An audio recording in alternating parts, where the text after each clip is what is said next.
Hoy iniciamos la reflexión en las lecturas de la misa, pero especialmente el Evangelio, Lucas 5, 1, 11. Vamos a encontrarnos con el llamado de el primero de los apóstoles y que termina siendo el líder de la iglesia en los principios, en sus orígenes. El llamado a Pedro.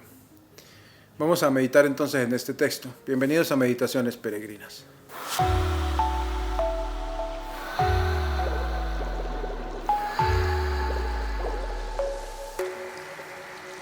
Lucas 5, 1, 11. En aquel tiempo Jesús estaba a orillas del lago de Genezaret. La gente se agolpaba en torno suyo a oír la palabra de Dios. Jesús vio dos barcas que estaban junto a la orilla. Los pescadores habían desembarcado y estaban lavando las redes. Subió Jesús a una de las barcas, la de Simón. Le pidió que la alejara un poco de tierra y sentado en la barca, enseñaba a la multitud. Cuando acabó de hablar, dijo a Simón: lleva la barca mar adentro, echen sus redes para pescar.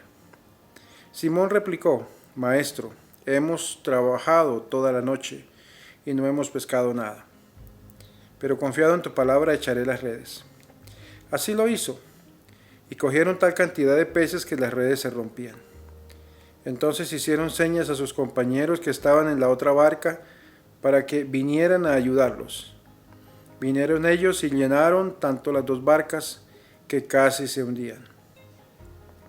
Al ver esto, Simón Pedro se arrojó a los pies de Jesús y le dijo: Apártate de mí, Señor, porque soy un pecador. Porque tanto él como sus compañeros estaban llenos de asombro al ver la pesca que habían conseguido. Lo mismo le pasó a Santiago y a Juan, hijos de Zebedeo, que eran compañeros de Simón. Entonces Jesús le dijo a Simón: No temas, desde ahora serás pescador de hombres. Luego llevaron la barca a tierra y dejándolo todo, lo siguieron. Palabra del Señor. Gloria a ti, Señor Jesús. Toda esta semana hemos estado centrándonos en el comienzo, bueno, no tanto el comienzo, en el comienzo dentro de la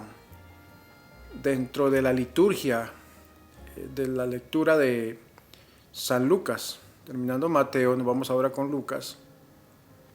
Y este capítulo 4 lo teníamos ayer, lo terminamos y ahora vamos a empezar el capítulo 5 con la narración de la vocación de Pedro. Igual, junto a él, otros discípulos que estaban con él fueron llamados en ese momento.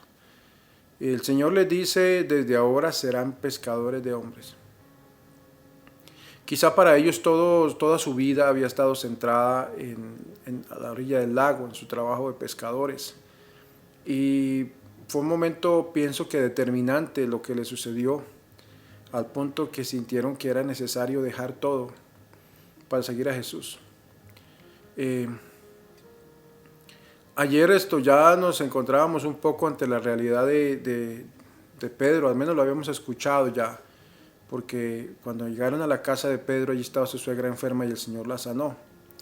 Hoy vemos cómo el Señor necesita encontrar un espacio para predicarle a la gente.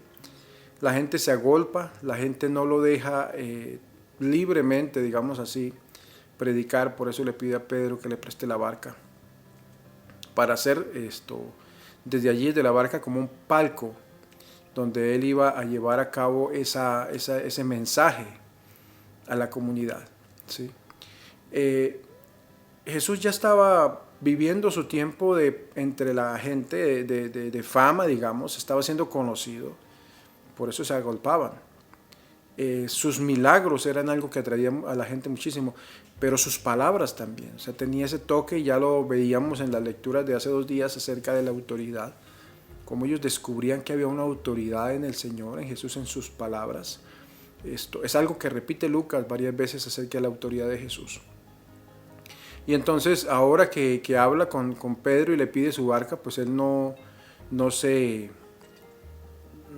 hace del rogar, en cierta manera. De una u otra manera también, al finalizar la predicación,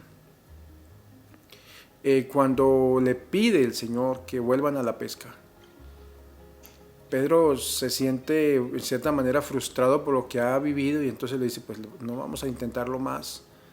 Anoche estuvimos toda la noche tratando de pescar y no pescamos nada. Pero por tu palabra lo voy a hacer.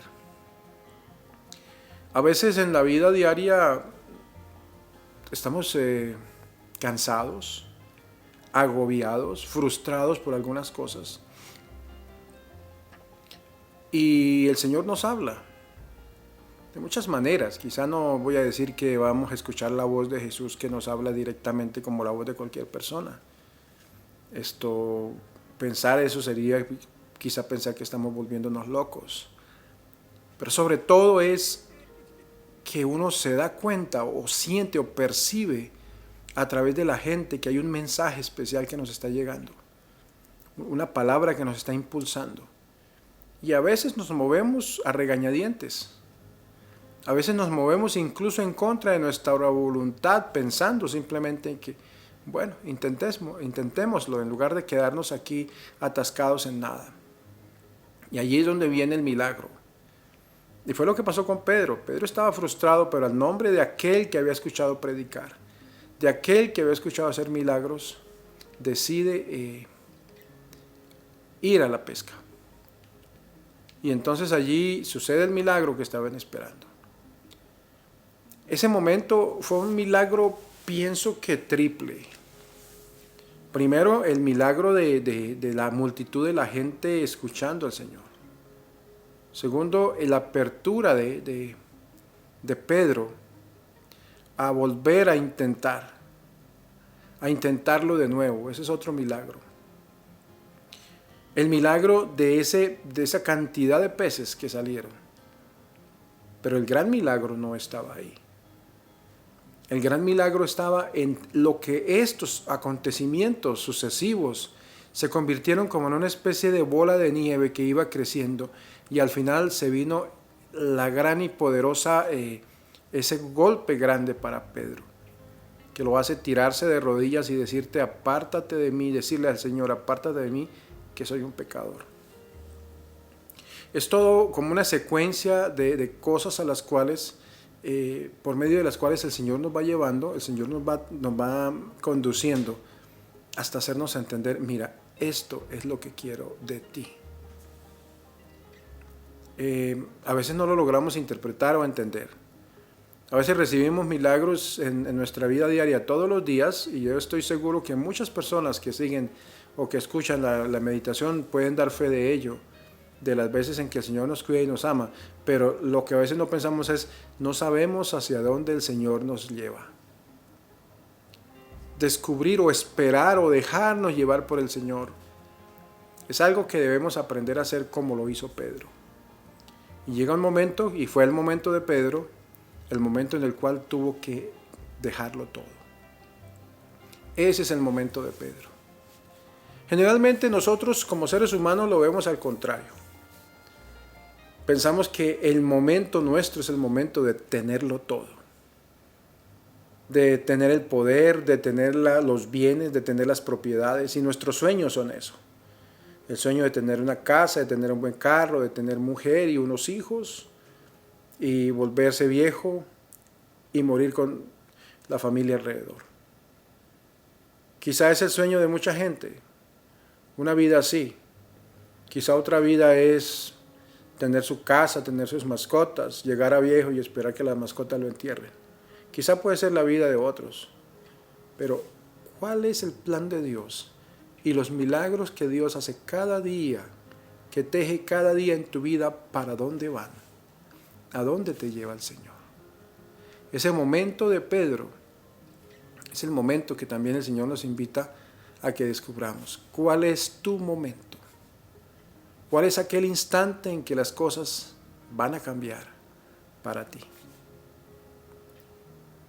El Señor nos bendiga y nos acompañe en esta jornada, en el nombre del Padre, del Hijo y del Espíritu Santo. Amén. Feliz día.